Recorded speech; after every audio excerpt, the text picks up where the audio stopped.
Everybody?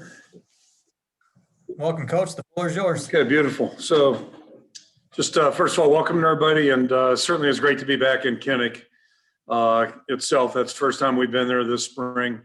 And even better to be there with fans.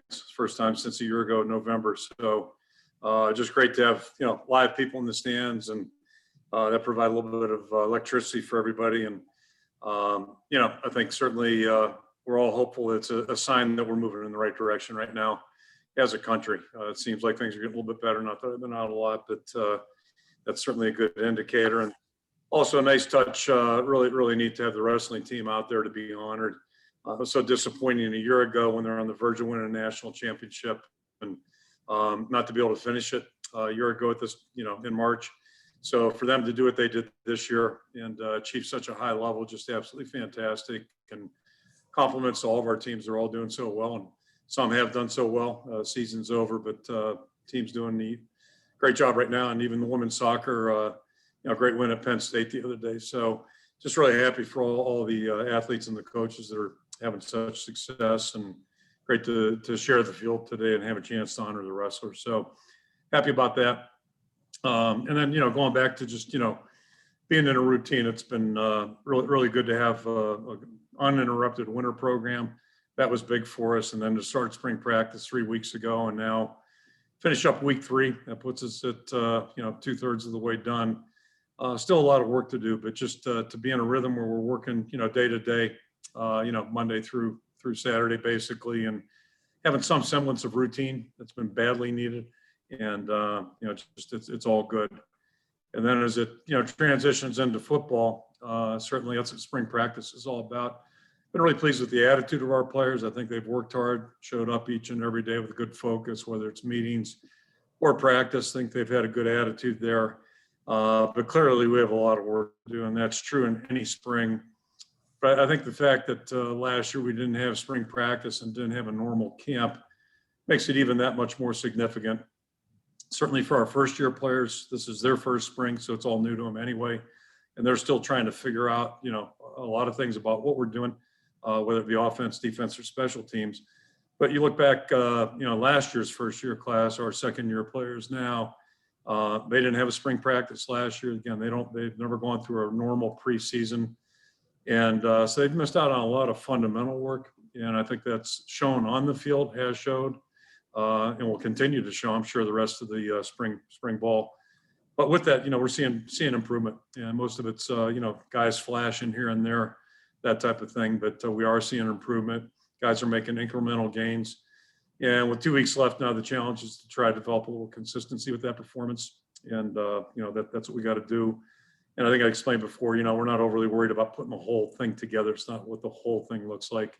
It's more about the individuals and the groups, how they're progressing and coming along. So, we'll finish up here 2 weeks from now, and then have 4+ months to get ready for the season, 21 season, and every step along the way is really important. But just in summarizing again, I think our veteran players, our guys with experience, have performed well. They're also doing a good job leading, and that's where it all starts. We're not going to have a good football team next fall if they don't, not only play well, but elevate their play. So I think they understand that they've embraced that responsibility. So, now we just continue to work, and, it was great to be outdoors, great to have a nice day like today. So that being said, I'll throw it out for questions. Thank you, Coach. I believe everyone knows the drill. If you have a question, please throw your hand up in the chat or the reactions button. The first question this afternoon, Coach, is from Scott Docterman. Good afternoon, Kirk. How are you? Good, Scott. How about yourself? I'm doing well. Thanks for asking. I was interested in watching Alex Padilla out there, and he got a lot of work with the ones and the twos. Seemed to have command on one drive for sure. How has he progressed as a quarterback, and where does he is he still clearly number 2? How's the competition going at that position? Yeah, I think, I've said it 3 weeks ago and probably feel the same right now. Spencer still has a real advantage from experience, and he's doing a nice job. And then after that, it's wide open right now, and we have rotated pretty liberally. We may talk about that rotation moving forward here, and to work 4 quarterbacks is a little bit of a challenge. But I think after Spencer right now, it's wide open, and I'd probably say Alex and Deuce are probably the closest to each other at this point. And then Connor's done a good job too. So, it's way too early to call it. And, if one of them can elevate past Spencer, so be it. But it's all about competing out there. But overall, just pleased with the group. I think all four of the guys have made progress from last year and certainly have a lot of opportunity for more progress as we move forward. Coach, the next question from Mark Freund. Kirk, good to see you. What'd you think of the wide receiver group today? I thought obviously Tyrone stood out, but a lot of guys seem to be doing some good things, especially with all the new faces. We consider Tyrone a starter. I know we had two seniors last year, but we consider Tyrone to be a starter. He's done a lot of good things the last 2 years for us. And I think he showed that today. He's ready to play and has practiced really well. He's done a good job giving us good tempo out there. Then the other guy that's not practicing right now is Nico Regani, but we consider him to be a starting caliber type player too. And then after that, it's really interesting. It's a land of opportunity for everybody, including the two newcomers. And we're seeing some good things today. I think saw some flashes from guys. And when I talked a minute ago about some younger players, that have flashed, they just don't have that consistency in their play yet, but they've shown that they're capable of, hopefully helping our football team. So the challenge for those guys between now and September is to just demonstrate on a little bit more continual basis and develop a little bit more, confidence from the coaching staff and their teammates about their play. But yeah, we're definitely seeing some guys flash, and it's really an interesting group right now with a lot of good competition. Next question, Coach, from Leah Van. Hey, Coach. I noticed that Joe Evans was getting quite a bit of work on the edge today, and I was wondering if you could speak to how he's been doing lately in spring. Yeah, Joe's not exactly the same as Tyrone Tracy, but kind of similar. He emerged last year, maybe actually going back 2 years ago. I'm thinking about the Minnesota game out here. But he really has just worked hard since he's been here.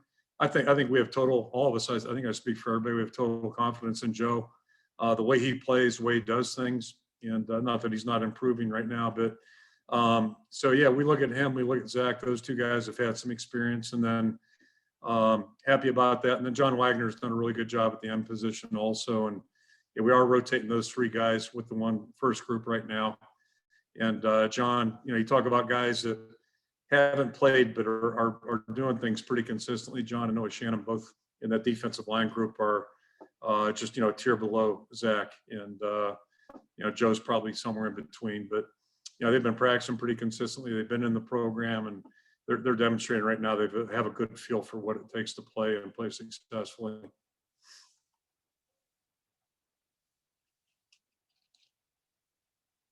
Next question from Chad Leistico.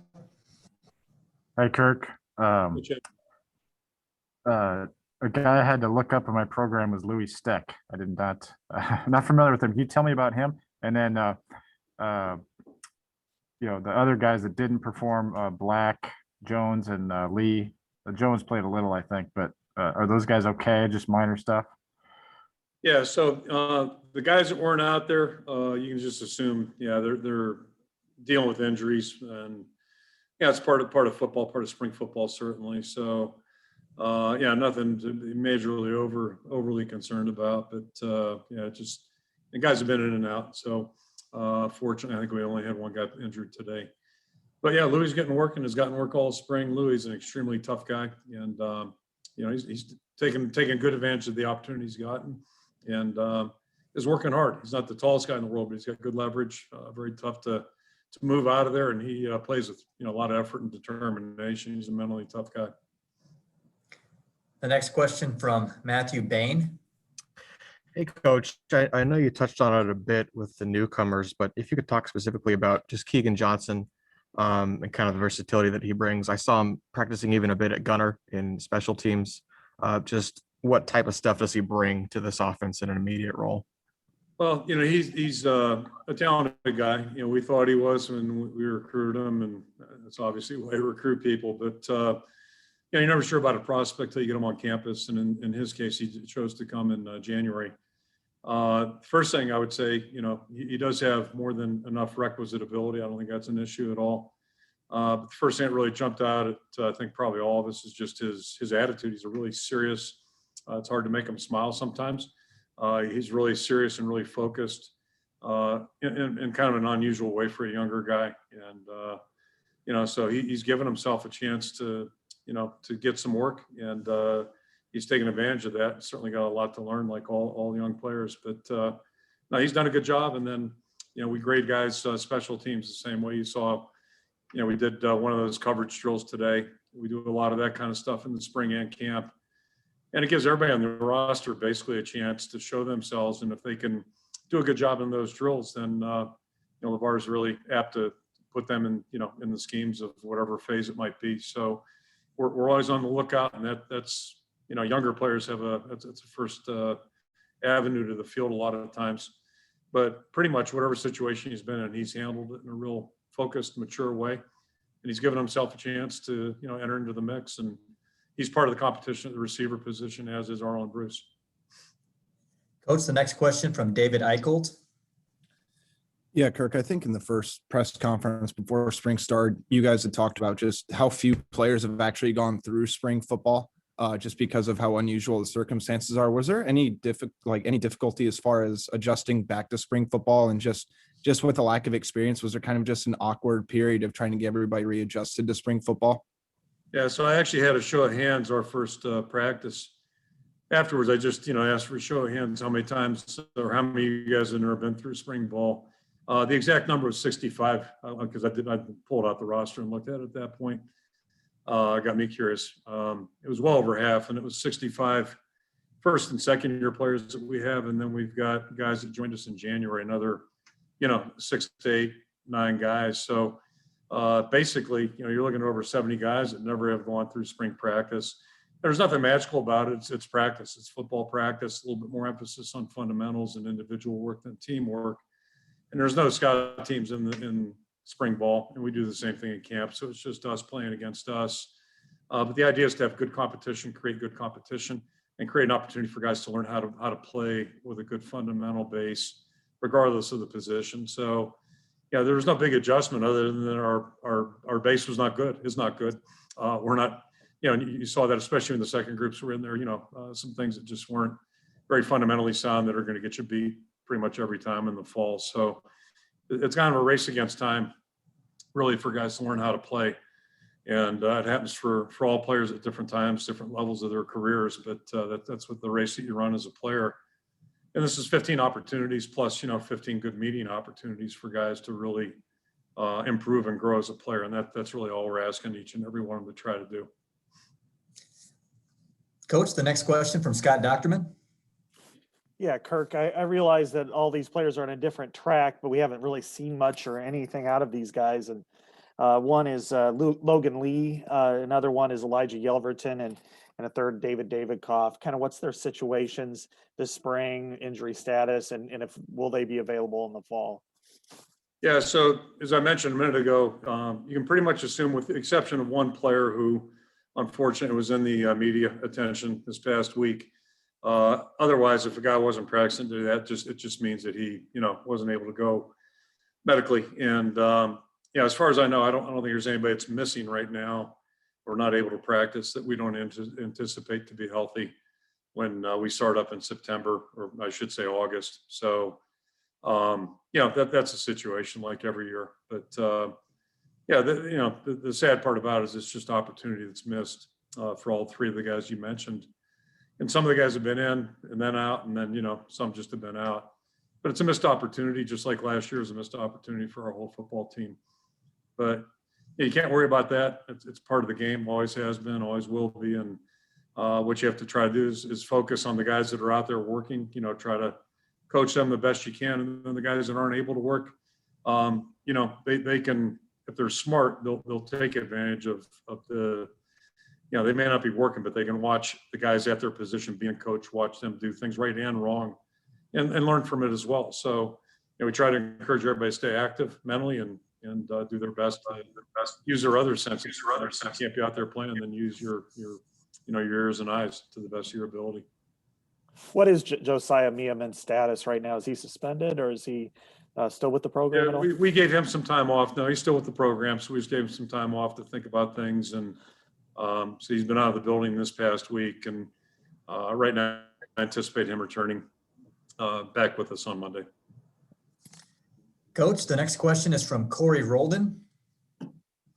Hey, Coach, Tyrone Tracy was really explosive today. What have you seen out of his growth and thoughts on the defensive line's performance?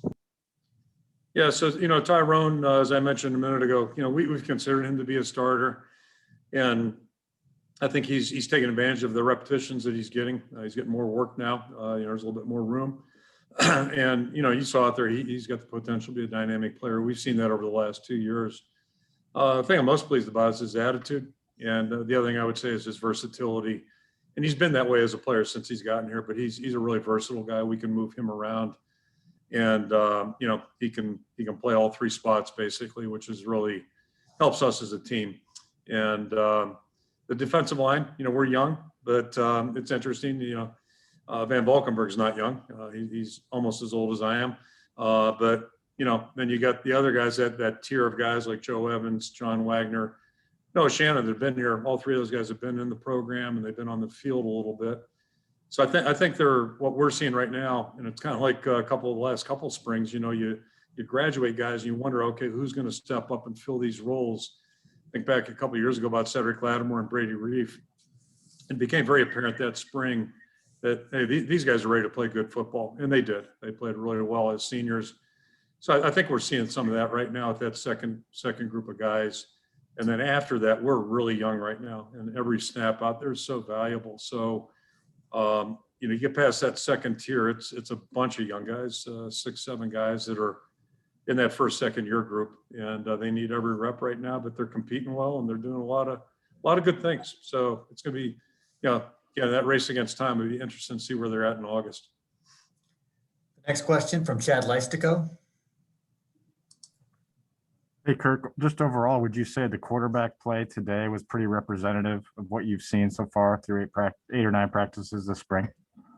Yeah, spring, it's always ups and downs. And, it might be bad protection. You might have bad throws. You might have poor routes or whatever. There are a lot of variables. But, I think it's been a good, healthy competition. And, we'll just keep taking it day by day like we've been doing, and maybe give a little bit more commentary after 15 workouts. But I think it's been pretty much consistent. Coach, we'll take 2 more questions. The first one is from Leah Van. Yeah, I hate to keep the focus on the quarterbacks, but I wanted to know, individually, what do you think each one's strengths are, and especially what you saw today? Yeah, I'm not good at that game maybe, but, the first obvious thing about start with Spencer is just, he's got experience and he's got leadership capabilities. So, it's only fair to assume he's a little bit more confident in those leadership qualities than some of the other guys, because he has been out in the field. He has been our quarterback for the year. And, I think he's built on those things. So that's smart on his part. Why wouldn't you do that? So, but, I think we already got a good picture of him last year, what kind of quarterback he is. Now, to me, the challenge is just that consistency part, which I know accuracy is part of that. Yeah, I think he spoke of that when he was interviewed this past week or the week before. But that to me is in that consistency package. It's just, it's like any of our experienced players, guys that have been out there. If they stay static, we're really not going to be going anywhere as a football team. So he understands that. He's working on that. And then, with the other guys, it's just, getting confident with what they do. And they're a little bit different. All three of them are different players from each other, but that's really not what's significant. It's just them getting confident, being more decisive, being more assertive as players. I think that's really what it gets down to for a quarterback. Coach, the final question this afternoon from Celia Palermo. Hey, Coach, curious how you see Xavier Williams fitting into things. Brad transferred from UNI. How has he kind of transitioned into things for you guys? Yeah, Xavier got off to a slow start only because he was dealing with an injury the latter part of the winter program, and that impeded his work in week 1. So week 2, he's able to start getting back. So he's dealing with 2 things right now. He's dealing with getting back to full speed physically, where he can be a little bit more confident. He's clearly not. Let me backtrack. I'll go back to January when he showed up. He's clearly not like a typical freshman, right? He's an older guy. He's a very mature guy, not only physically but also mentally. So he's got that going for him. He's not overwhelmed out there in the field. But he did have to deal with a little bit of a physical setback that happened, like I said, the second part of the winter program. And then the other obvious thing is, it's a different system right now, different techniques, different calls, all those things. So he is like a new player there. It's like one of the transfers from that standpoint. I think it's a little bit easier for a guy that's been in a college system. I think he, has a little better feel for college football. But I don't think you saw today probably what you're going to see in August, and just it'll probably be the same way 2 weeks from now. I don't think it's fair to think that he's going to be 100% in terms of just being decisive and confident as a player. But I'm really glad he's on our football team. He's first of all just a first-class young person, and then secondly, I think he's got a chance to really help our football team. So we'll let that play out. But he's not quite ready for that right this second, that's for sure. But I wouldn't rule him out. That'd be my advice on that one. So. Thank you, Coach. All right, Coach, thanks for popping up and saying hello, and thanks for taking your time this afternoon. Appreciate it, guys. We'll see you in a couple of weeks here. Thank you. Thank you. Back at it this week with assistant coaches and players. Players Tuesday, assistant coaches Wednesday.